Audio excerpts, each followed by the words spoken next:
Shalom, jemaat yang terkasih.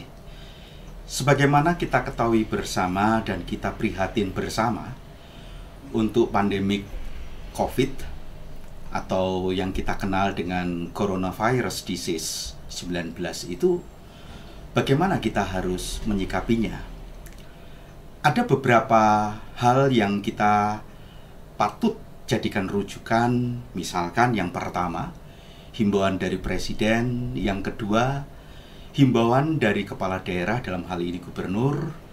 Lalu mungkin kita juga bisa merujuk kepada arahan-arahan yang diberikan minimalnya dua aras gereja nasional yang kita ada di bawahnya, baik itu PGTI ataupun PGI. Dan yang terakhir mungkin kita juga bisa merujuk kepada apa yang kemudian diputuskan oleh MPUK Kodia Denpasar ini. Maka gereja mencoba untuk mengambil sebuah keputusan untuk ibadah pada tanggal 22 Maret dan 29 Maret, ibadahnya akan dialihkan.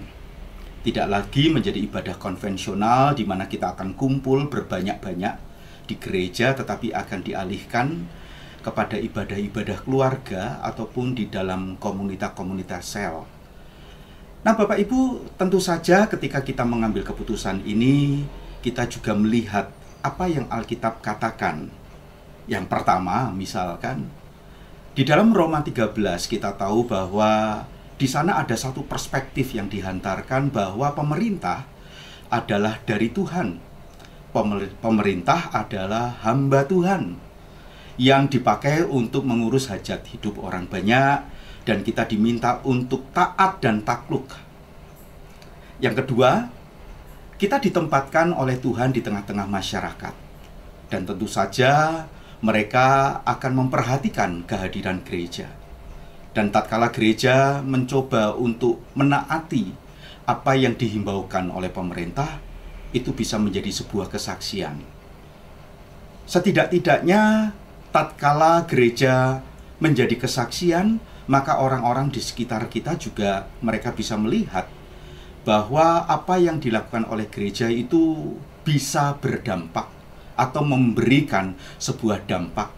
Orang-orang itu melihat kita, gereja atau kekristenan, menjadi sebuah institusi atau kumpulan orang percaya yang mungkin melalui kehadiran kita nama Tuhan itu ditinggikan, dimuliakan. Yang ketiga, mungkin ini adalah kesempatan yang Tuhan berikan agar kita mengalami kembali bagaimana kehidupan jemaat gereja mula-mula. Tatkala mereka hidup di dalam sebuah komunitas, mereka belajar bersama, mereka berdoa bersama, mereka saling memperhatikan, mereka saling berbagi satu dengan yang lain. Dan mungkin ini juga merupakan sebuah kesempatan di mana posisi-posisi di dalam kehidupan rumah tangga itu Tuhan mau kita diingatkan dan dimaksimalkan kembali.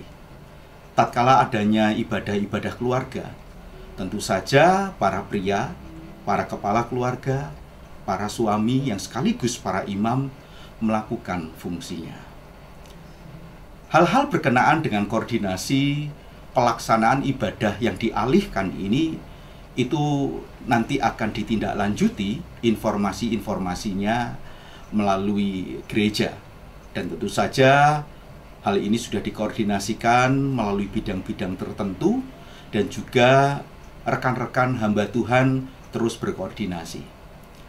Dengan sebuah harapan kita boleh melewati masa-masa yang sulit ini. Di samping kita mengalihkan ibadah-ibadah itu, tapi mari kita boleh bertekun di dalam doa.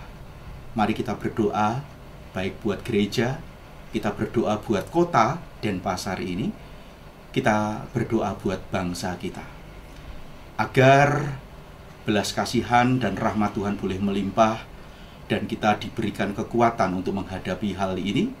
Bahkan kita berharap semuanya boleh segera berlalu.